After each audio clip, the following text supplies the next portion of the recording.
আসসালামু আলাইকুম। বিএনপি থেকে জনগণ মুখ ফিরিয়ে নিচ্ছে। বিএনপির স্থায়ী কমিটির সদস্য সালাউদ্দিন আহমেদ যে বক্তব্যটা দিয়েছেন, এতে পুরো বাংলাদেশের মানুষ হতাশ হয়েছেন।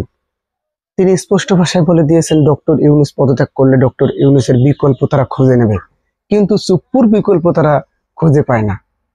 এতে বাংলাদেশের মানুষ প্রচন্ড ক্ষিপ্ত হয়েছেন এবং বিএনপি থেকে কিন্তু জনগণ বিচ্ছিন্ন হয়ে গেছে।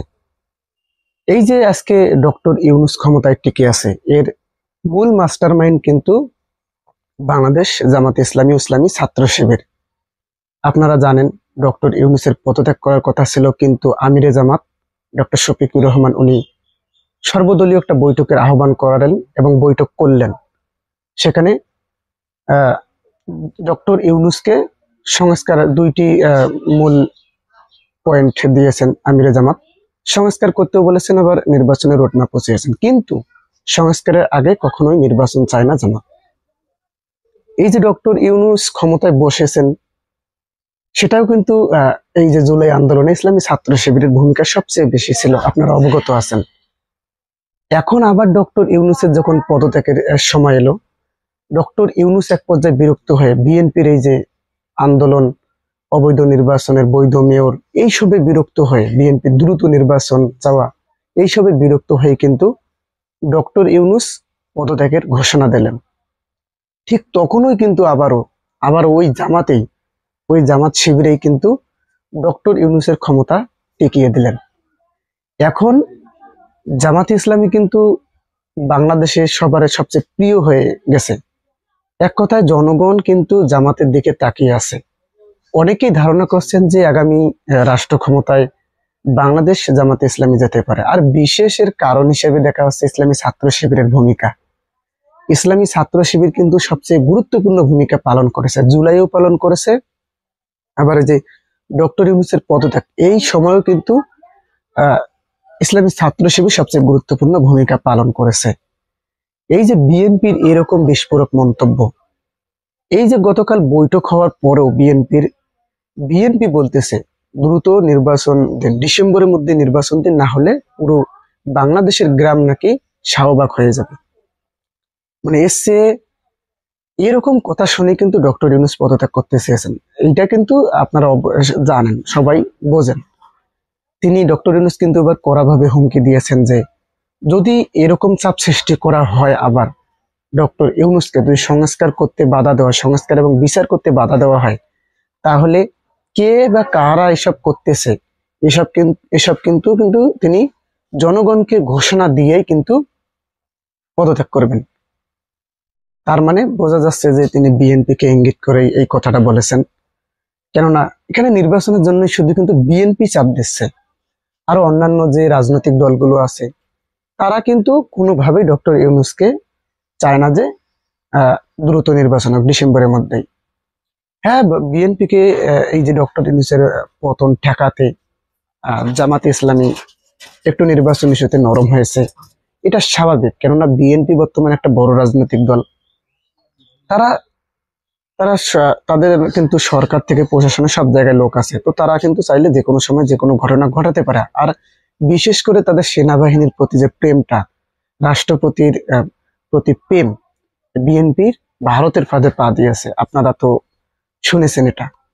এখন এইসব ইস্যুতেই কিন্তু একটু জামাত নরম সুর করেছেন, কিন্তু জামাত চায় না কখনো যে আগের সংস্কারের আগে কখনোই নির্বাচন হোক।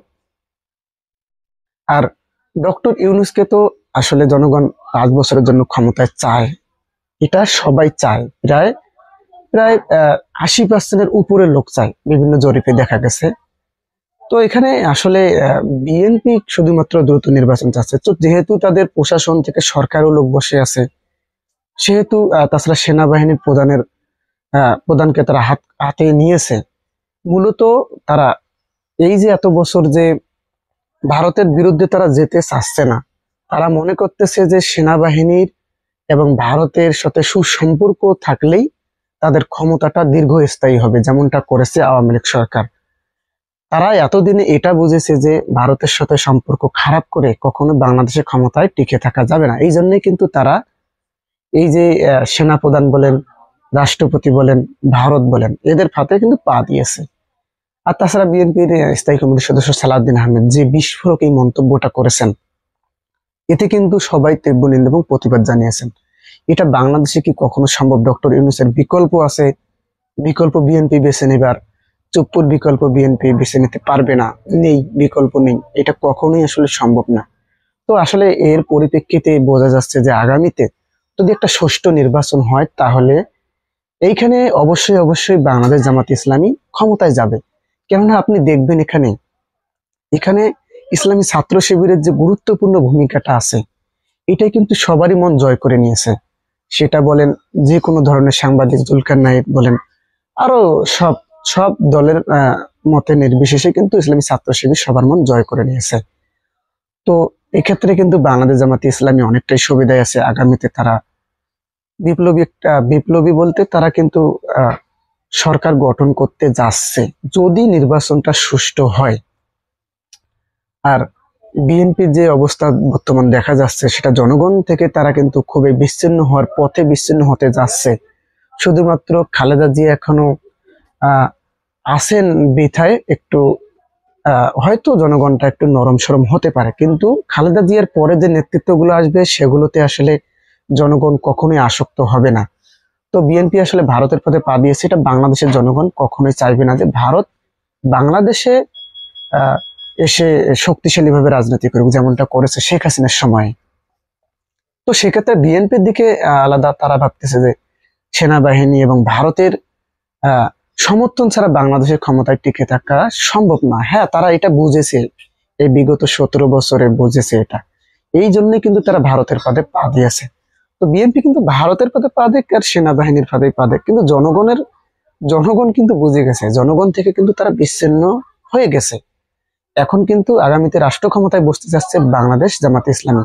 তো আসলে আগামীতে আপনি কাকে রাষ্ট্র ক্ষমতায় দেখতে চান, অবশ্যই কমেন্ট করে জানাবেন। ধন্যবাদ। আসসালামু আলাইকুম।